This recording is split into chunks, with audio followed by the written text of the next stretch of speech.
Alors, salut les amis.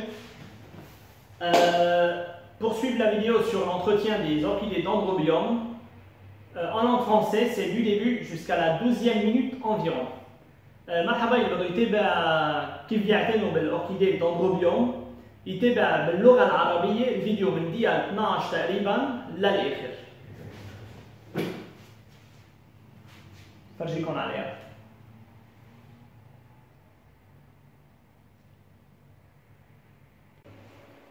Alors, on va parler un peu des dendrobiums aujourd'hui. J'en ai trois variétés. On a les dendrobiums. Bon, on va parler d'abord des espèces. C'est une grande famille. On a entre 1300 voire 2000 espèces qui vont s'étendre dans leur zone d'origine, dans leur pays d'origine, leur région d'origine, de l'Asie tropicale, donc l'Asie du Sud, des Indes, qui vont passer par les îles et les archipels asiatiques, l'archipel asiatique, pour finir en Australie, Polynésie et Nouvelle-Zélande. Pour les origines, on a les orchidées dendrobium phalaenopsis. Ce ne sont pas des phalaenopsis, mais on les appelle comme ça. Il y a celle-là qui a fleuri. Je l'ai depuis près de c'est sa 4e année, ou non, sa 3e année, je pense, si je ne me trompe pas. On a celle-là qui va fleurir. J'ai deux espèces, j'ai ceux-là, il y a celui-là. Bon, la fleur n'est pas. Donc, attention, j'ai juste. Elle n'a pas. Celle-là, elle est un peu blanche, un tout petit peu blanc, jaune, quelque chose comme ça. Celle-là aussi, jaune, blanc sale. Celui-là, il est blanc, un tout petit peu rosé. J'ai celui-là qui est de la même couleur, mais à la place de ce violet pur, c'est un violet très clair. Bon, pour ceux-là, ils vont fleurir. Si vous avez vu, si vous me suivez sur ma chaîne YouTube et que vous avez vu, c'était ma première vidéo quand j'ai parlé des orchidées. Celle-là, elle avait fleuri et elle est sur ma vidéo. Parce que ces deux espèces vont fleurir en automne, mais ceux-là vont fleurir au printemps. Origine. Ceux-là, ils sont originaires d'Australie, de Nouvelle-Zélande et de certaines îles polynésiennes. On peut les trouver aussi, bien sûr, en Malaisie, en Indonésie et dans d'autres pays du sud de l'Asie, sur les archipels asiatiques. C'est normal, la plante s'est hybridée, cultivée par l'homme, mais on parle de l'origine. Celles-là, elles sont origines du côté australien. On a une deuxième espèce, j'ai une deuxième espèce et j'ai fait, pour celui qui me suit sur ma chaîne YouTube, le orchidée dendrobium berry oda, c'est celui-là. J'avais fait une division. Comment diviser? C'était une seule plante que j'ai divisée en 3. Bon, ce sont, quand je les ai achetés il y a 3 ans, c'est en fin 2018. Non, 2018? Non, c'est celle-là que j'ai achetée en 2018. En 2019, c'était au printemps, c'était des petites fleurs. C'est une hybride australienne à petites fleurs. Bon là, c'est celle-là qui avait donné des fleurs. Ce sont des hampes qui ont près d'1 an et demi, 2 ans. Là, celui-là, il est terminé. Quand on a une hampe comme ça, une tige tout sec, jaune, on doit la couper. Mais là, on ne va pas couper cela tout simplement parce que, et on fait des kékis. C'est des petits bébés qu'on va attendre qu'ils se développent avant de les retirer pour les planter à nouveau. Comme j'ai fait là-bas, je vais parler après. On va attendre que les racines aient voire 5-6 cm avant de les retirer. Donc, si vous voulez voir la vidéo, c'est sur ma chaîne YouTube, la division des orchidées. Et voilà, j'en ai 3 maintenant. Elle m'a fait de nouvelles pousses, et j'en ai toujours qui poussent en bas. J'en ai une nouvelle ici, là. Bon, je n'arrive pas à bien voir sur. Là, voilà, une nouvelle pousse ici aussi. Bon, celle-là, c'est une orchidée, une hybride australienne, tout simplement parce que les deux parents viennent d'Australie.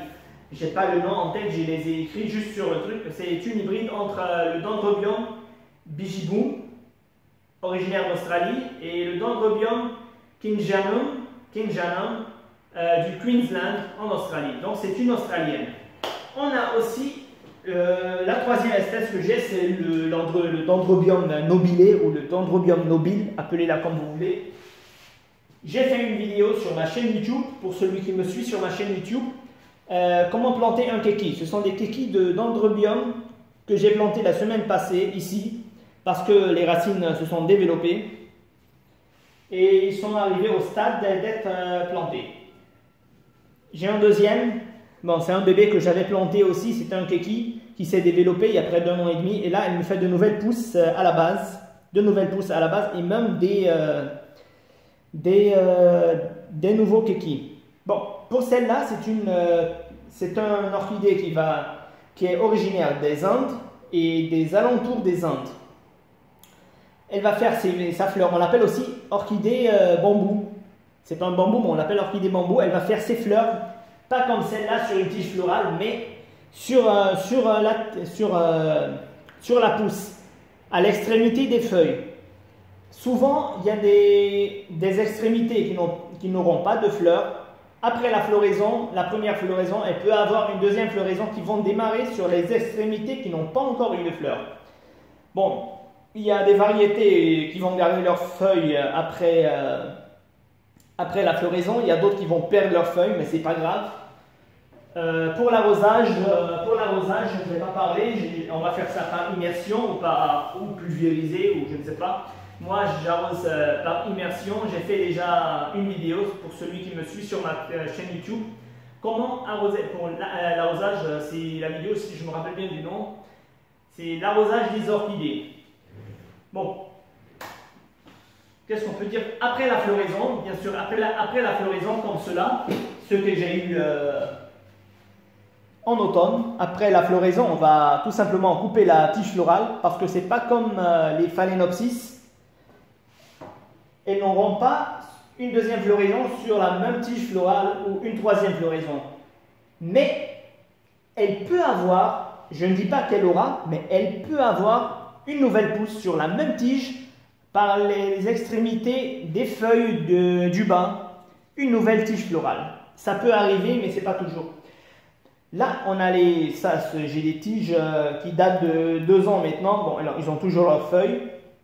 Celles-là, c'est celles qui ont fleuri l'automne passé, en 2020. Et il y a ces nouvelles pousses bien vigoureuses qui sont, je ne sais pas si on voit bien sur la caméra, mais voilà. 2 nouvelles pousses très belles qui vont fleurir l'an prochain. Pour les racines, concernant les racines, c'est des petites racines, de très petites racines, les voilà. C'est différent des racines de l'orchidée Phalaenopsis ou du Vanda qui ont des racines très grosses. Pour le Dendrobium, ce sont des petites racines. Je vais placer ça comme ça. Qu'est-ce qu'on peut dire aussi, qu'est-ce qu'on peut dire avec les Dendrobium? Qu'est-ce qu'on peut dire Ah oui, c'est une plante qui va pousser dans les zones humides, donc elles ont besoin d'humidité comme tous les orchidées. Ce sont des plantes épiphytes qui vont pousser sur les arbres, à l'ombre.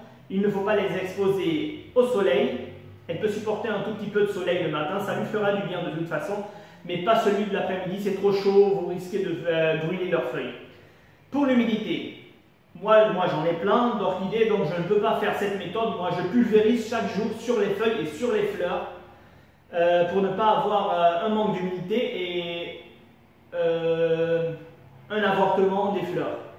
Ce qu'il faut faire, si vous avez une orchidée ou un orchidée ou 2 orchidées, c'est pas grave, on prend une soucoupe, on va la remplir d'eau, avec une deuxième soucoupe, on va la remettre à l'envers, tout simplement pour poser l'orchidée sur la deuxième soucoupe sans que la base touche l'eau de la première soucoupe. Attention, sinon vous risquez de faire pourrir les racines et de tuer la plante. L'eau qui va s'évaporer va lui donner cette humidité, cette atmosphère humide aux alentours dont la plante a besoin.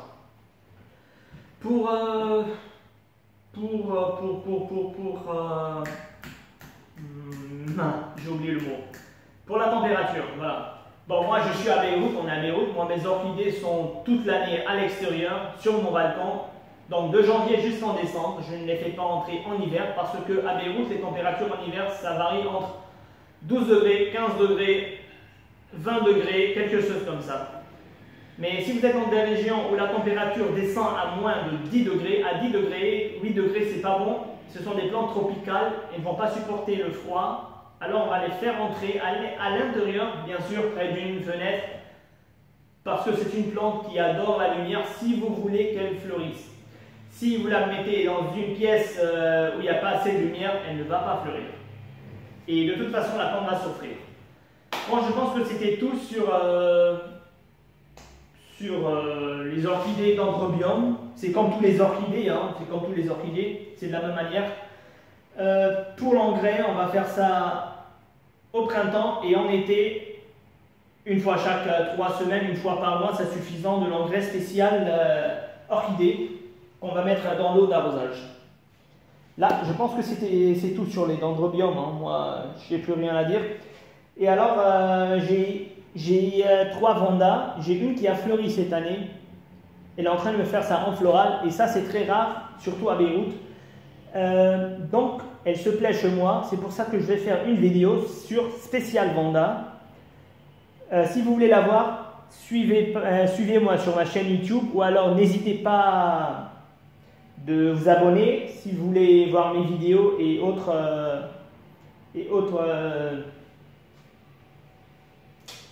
conseils, et voilà. Et alors, à bientôt pour une nouvelle vidéo. Ça sera, je pense, sur la vanda. Ok, alors, on a un Dendrobium, orchidée Dendrobium. مثل كل الأوركيديات بالعالم، هيدي نبتة استوائية، ابيفيت يعني بتطلع على غصون الشجر ومحميين من ورق الشجر. يعني هيدي نبتة ما بتحب أبدا الشمس، هلا بتتحمل شوي شمس الصبح بس بعد الظهر لا، لأنه الشمس بعد الظهر كثير حامي ممكن تحرقه لورقها. هيدي الدندروبيوم نبتة في عدة أنواع منها، عم نحكي عن تقريبا بين 1300 ل 2000 نوعية، وكل نوعية من أصل معينة، بس موطنها الأساسي هي جنوب آسيا، يعني عم نحكي عن الهند والجزر، الهند، فيتنام، شو عم بعد؟ جزر الارشيبيل، يعني الارشيبيل الازياتيك، الجزر مثل ماليزيا، مثل اندونيسيا، مثل الفلبين، وصولا لاستراليا، نيوزيلندا، والإيل بولينيزيان، يعني عم نحكي عن جزر البولينيزية اللي هي بين استراليا ونيوزيلندا وغيرهم. هلا انا عندي 3، عندي عدة الوان بس عندي 3 فصيلة منهم. عندي هولي، هلا هولي عندي 2، في نوعين. في هول 2 بدهم يعطونا وردة بالخريف. إذا كنتوا بتتابعوني على الشان يوتيوب تاعولي، أول فيديو عملتها أنا كانت عن الأوركيديه، وكانت هيدي موجودة وفي عليها ورد، كانت بالخريف. لونها أبيض على شوي زهر، هيدي لونها أبيض على شوي أصفر. هيدي بعد ما أعطتني ورد، بس هيدي بعتقد موف كتير فاتح. عندي هيدي بيضة وعليها موف شوي فاتح، شو على زهر تقريبا. وعندي هيدي اللي فتحت هلا، هيدي عندي اياها من 3 سنين تقريبا. هلا بسموها هيدي دندروبيوم فالينوبسيس، هي منا فالينوبسيس بس بسموها فالينوبسيس لانه شكلها تقريبا مثل فالينوبسيس. هيدي اصلها من استراليا ونيوزيلندا والجزر البولينيزي تقريبا. هيدي الموطن الاصلي، بس بنلاقيها بماليزيا، باندونيسيا، وحتى باسيا، حسب كل نوعيه وحسب كل لون وحسب كل يعني حسب كل نوعيه تاعولتها. بس هولي بالضبط عم نحكي عن الاصل من الاساس، هن من المنطقه الاستراليه. بيرجع عنا هولي، هيدا عملت فيديو عنها، اذا حدا بيتابعنا على الشان يوتيوب تاعولي، اسمها الفيديو لا ديفيزيون دي اوركيدي، يعني لما فسخت، هيدي كانت نبته وحده فسختها ل3. هيدي النوعيه اسمها إبريد، هي وردتها زهر وكثير صغير، بتعطي وردتها اول الربيع، اول ما يبلش الربيع. هيا حتى بلشت تعطيني تفرخني من تحت. وعندي هولي ترود جداد، عندي جداد منهم مفرخين. هولي كله جديد طالع هلا، هولي كلهم جداد. اسمها بيري اودا، دندروبيوم بيري اودا. هيدي اصلها استراليه. لما اشتريتها هلا هيدي هيدي اصفرت خلص خلص عمرها بدنا نقصها. وفي هول لما اشتريتهم اللي كانوا حاملين ورد هو هن اصلا هيون الوردات لما قصيتهم ما كبيتهم ما تركتهم لانه بعرف انه حتعمل لي بيبي. وهيون البيبيات شفتوا؟ هلا بدي انطر لما بيصير الشروش تقريبا بين 5 ل 6 سم بدي ارجع اشيلهم وازرعهم ليصير عندي عده وحدات منهم. البيبي اودا هي اصلا من استراليا، هي هيبريد يعني تلقيح بين اثنين، هلا مش حافظ اسمه لانه كثير صعبين. اسمها الام والبي، وحده اسمها دندروبيوم بيجي بوم اصلا من استراليا، ودندروبيوم ثاني اسمه كينجيانون، دندروبيوم كينجيانون. هيدي اصلا من ولايه كوينزلاند من استراليا، فهيدي نبته استراليه باساسها بالاصل تاعولها. عندنا نوعيه ثالثه اللي هي عندي اياها اللي هي اوركيدي دندروبيوم نوبيلي او نوبيل، فينا نسميهم اثنيناتهم. كمان اللي بيتابعنا على الشانل يوتيوب تاعولي انا عامل جمعه الماضي هيدا كيكي، الكيكي هي البيبي تبع الاوركيدي بسموه كيكي مثل هول الصغار اللي هون. عملت فيديو عنهم دندروبيوم نوبيلي بسموها كمان دندروبيوم او اوركيدي بامبو. هول بيبيات زرعتهم جمعة الماضي، اللي بده يشوف الفيديو موجودة على اليوتيوب عندي. هيدي وحدة ثانية، هلا عم تفرغ لي هيدا عم تفرغ لي من تحت لأنه بدها تعطيني التيجة جديدة. هيدي بتختلف عن الدندروبيوم الفالينوبسيس، ما عندها تيج فلورال، يعني ما عندها تيج مثل هيدي تعطينا وردة عليها، تعطينا الوردة تاعولتها على القصبة تاعولها بين الورق. هون عندنا كلنا هلا بعدين بحكي فيها هيدي، هون كان عندنا كله ورق بيناتهم تعطينا الورده تاعولتها دغري على التيج. في اوقات ما بتعطي ورده بتضلها فاضيه بين الورقه بقلب الورقه، لما بتخلص اول ورده تاعولتها ترجع تعطينا ورده ثانيه من المحل اللي ما فرخت ورد. هلا لما بتخلص في انواع بتضل الورق عليها وفي انواع بتخسر ورقه مثل هيدي. هلا انا اكيد ما حقصها، ما بقصهم لانه بعرف انه حيعطوني بيبيات يعني كيكي مثل هول اللي بدي استفيد انا منهم لكتر من البلانتات عندي. هيهم وفي هيدي خلص هيدي لازم كان قصها بس ما قصيتها لانه بدي اياها تعطيني بيبي. وهيدي وحده عندي وحده هون وعندي وحده هون، حانطر ليكبروا ليصيروا شوي كبار تقريبا 5 سم 6 سم والشروش يكونوا صاروا طوال شوي لارجع اشيلهم وازرعها. هلا اذا اللي شاف الفيديو تبع هيدي كيف زرعتها بيعرف شو عم بحكي. اوكي هلا ايه الاصلة النوبيلي او النوبيل اصلا من الهند وجوار الهند. هيدي عم نحكي عن الاصل، مش يعني ما بتطلع بمحل ثاني، لا بتطلع بمحل ثاني، بس عم نحكي كبدايتها بالحياه هي بلشت بالهند. طيب بالنسبه للسقايه ما حاحكي عنها، فيكم تسقوها، فيكم ترشوا مي عليها بقلب الشروش او بار ايميرسيون يعني بتحطوها بالمي لتاخذ هي المي كفايتها وتحمل يعني بس نغرقها. هيدي ما حاحكي فيها لانه اصلا عامل فيديو اللي كمان اللي بيتابعنا على اليوتيوب بيكون شاف الفيديو اسمها لاروزاج دي اوركيدي، كيف يسقوا الاوركيدي. هلا هيدي نبته استوائيه مثل ما قلت لكم، فبدها حراره وبدها رطوبه قويه. هلا انا لانه عندي كثير ما في اعمل هيدا الميثود اللي حقلكم الطريقه اللي حقلكم عنها، انا كل يوم بطص مي عليهم خصوصي على الورد اذا عم تعمل ورد، لانه اذا صار في جفاف على الورده ممكن تسقط الورده تاعولتها وما تفتح، فكل يوم بدي طص مي، مش مي مالحه ولا كلسيه، مي نظيفه مي تشرب. بطص مي عليها لنعطيها هيدا الجو الرطب لانه هيك بحاجه الاوركيديه. بالنسبه اذا كان عندكم وحده مثلا او اثنين فيكم تعملوا طريقه ثانيه اذا ما لكم خلق تطصوا كل يوم.